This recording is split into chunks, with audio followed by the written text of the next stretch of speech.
Morning students, today we will discuss the very next chapter, that is शवथु। शतछीन के बाद शथु chapter इसलिए आया है क्योंकि शतछीन के रोगी को जब आघात होता है तो उसको शोथ उत्पन्न होता है, जिसको हम शवथु कहते हैं। शव्यथु, एक आपने शब्द पढ़ा है शवथु, जो वेग धारण नहीं करते उनमें बताया गया है, पर ये शव्यथु है, वो शवथु था। ठीक है, तो नेक्स्ट हम आ जाते हैं। शव्यथु जो है ये दो प्रकार का होता है, निज शोथ और आगंतुक शोथ। निज शवथु या आगंतुक शवथु। निज शोथ के कारण आचार्य ने बहुत अच्छे से बताए हैं, श्लोक नंबर 5 और 6 में निज शोथ के कारण बताए गए हैं। सबसे पहला कारण जो बताया है शवथु का, वो है संशोधन, जैसे वमन विरेचन आदि कर्म, वो सबसे पहला कारण बताया है। और अगर आप नीचे देखें तो यहाँ पे बताया गया है लाइन 3 में, ना चा देह शुद्धि, तो शोधन ना करना भी एक कारण बताया है और शोधन होना भी एक कारण बताया है।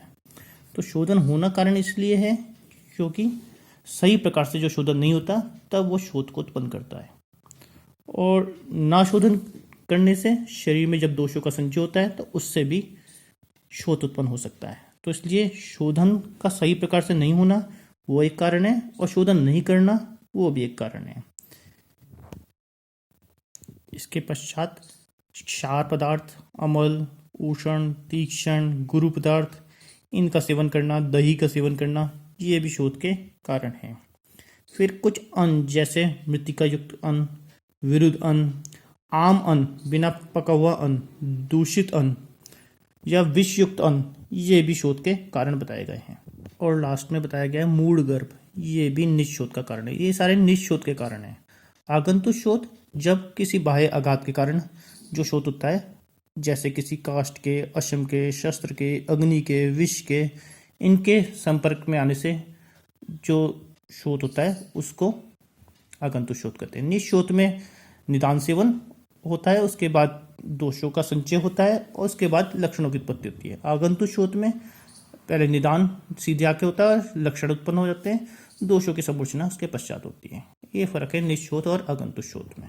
श्लोक नंबर अगर 7 देखेंगे तो आपको पता लगेगा निशोथ 3 प्रकार का बताया है।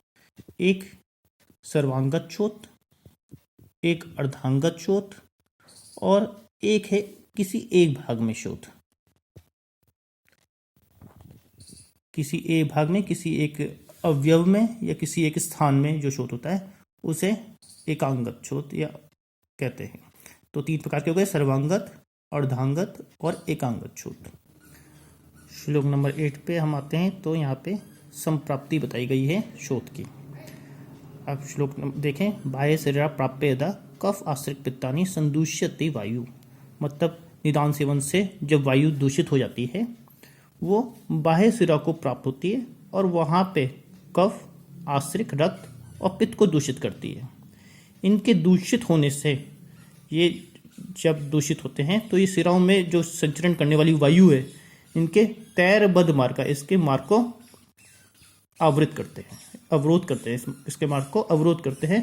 तो उससे वायु जो अवरोधित हो जाती है, वायु का जो संचरण होता है वो अवरोध होता है, तो वायु इधर उधर हिलने लगती है, इधर उधर फैलने की कोशिश करती है, जिससे विसर्प अनुच्छेद लिंगम, जिससे वहाँ पे एक उठाव होता है, शोथ उत्पन्न होता है।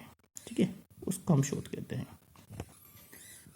अब हम यहाँ पे देखेंगे श्लोक नंबर 9 में कैसे कैसे अलग अलग स्थान में जो हमने टाइप्स बताए हैं सर्वांगत, अगर वायु जो है या दोष जो है या वायु का अवरोध जो है पूरा स्थान में होता है तो ऊर्ध्व स्रोतों में अवरोध होता है तो उसे ऊर्ध्व शोथ कहते हैं। अगर वो मध्य भाग में होता है, मतलब उरा प्रदेश और पक्वाशी के मध्य में होता है, तो उसे हम मध्यगत शोथ कहते हैं। अगर अवरोध जो होता है सर्वांग, सारे शरीर में, सारे अंग प्रत्यंग में होता है, तो उसे हम सर्वांगत शोथ कहते हैं।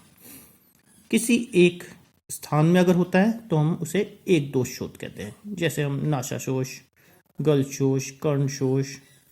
तो जैसे जहाँ जहाँ शोथ होता है उसके अनुसार हम उसको एक संज्ञा देते हैं, जैसे ऊर्ध्व शोथ, अधशोथ, मध्य शोथ, सर्वांगत शोथ, अर्धांगत शोथ या एकांगत शोथ। श्लोक नंबर 10 में पूर्व रूप बताए गए हैं शोथ के। तो 3 पूर्व रूप मेनली बताए गए हैं, एक ऊष्मा, एक दवथु, एक सिरानाम आयाम।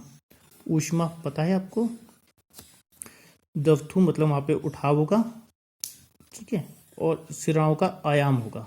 ये इसके 3 पूर्व रूप बताए गए हैं।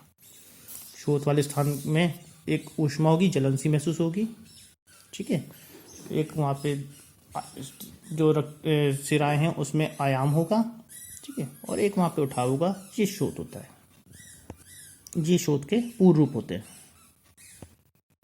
जहाँ तक दोष का संबंध है तो हमने जैसे श्लोक में देखा, संप्राप्ति में देखा, वायु कफ आश्रित पित्तानी, मतलब वायु भी इन्वॉल्व होती है, कफ भी होता है, आश्रित और पित्त, मतलब सारे शोथ जो होते हैं संप्राप्ति अगर देखें तो त्रिदोषज होते हैं, सभी शोथ त्रिदोषज होते हैं।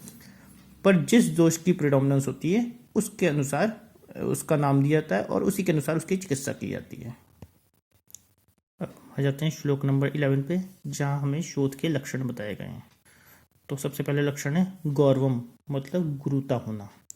दूसरा लक्षण है स्याद अनस्थितम स्रोत उत्सेद, मतलब जो उत्सेद है वो स्थित नहीं होता, मतलब एक जैसा नहीं रहता है, कभी ज़्यादा उठा हुआ होगा, कभी कम उठा हुआ होगा, ऐसा रहेगा। नेक्स्ट है ऊष्मा, मतलब वहाँ पे जलन का आभास होगा, उष्णता का आभास होगा। नेक्स्ट है सिरा तनुत्वम, जब उठा हुआ होगा तो ऊपर की त्वचा जो होगी वो तनु महसूस होगी, पतली त्वचा महसूस होगी। लोम हर्ष, लोम हर्ष होगा उस एरिया में। फिर अंग में विवरणता होगी। ये शोथ के सामान्य लक्षण बताए गए हैं। विशिष्ट लक्षणों में वात के लक्षण अलग, पित्त के लक्षण अलग, कफ के लक्षण अलग, ये हम कल डिस्कस करेंगे।